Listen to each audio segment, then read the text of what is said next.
miss me? I miss all of y'all. All y'all girls standing in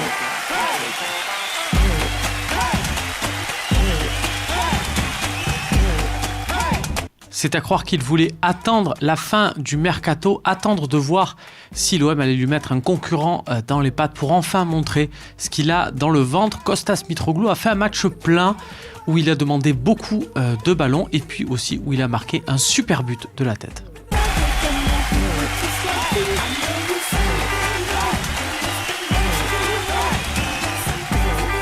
Alors comme ça, on ne savait pas si Kevin Strootman allait être une star de la Ligue 1. Le Hollandais s'est fait plaisir de répondre dès les 10 premières minutes du match. On voit très bien que l'Olympique de Marseille n'est pas pareil quand elle joue avec Kevin Strootman. Il a musclé le milieu de terrain, ça récupère, ça se projette vers l'avant.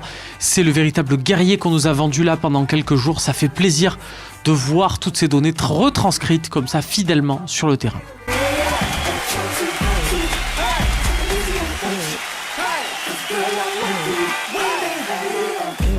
On pourrait se dire, tiens, Morgan Sanson, ça fait plaisir de jouer à côté de Kevin Strootman, ça lui permet de se révéler, de monter d'un cran, sauf que si on y regarde bien, Morgan Sanson, il a été tout aussi hargneux que le dernier match contre Rennes ou contre Nîmes, sauf que là, ses coéquipiers suivent, ça fait la différence, encore une très belle partie du milieu de terrain, il va falloir être costaud pour le sortir de l'équipe.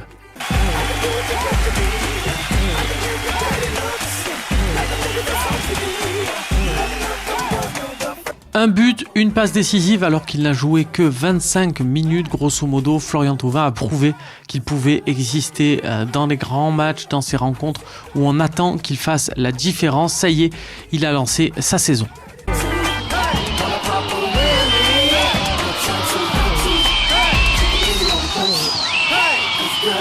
Dès la fin du match, Adil Rami s'est confondu en excuses. Il s'en veut énormément pour ses 2 buts encaissés, ces 2 boulettes de sa part, les 2 buts monégasques. Il a promis qu'il allait se remettre très dur au travail dès ce lundi matin. Bon, il a confondu la rentrée scolaire et la reprise des footballeurs qui était déjà de quelques semaines.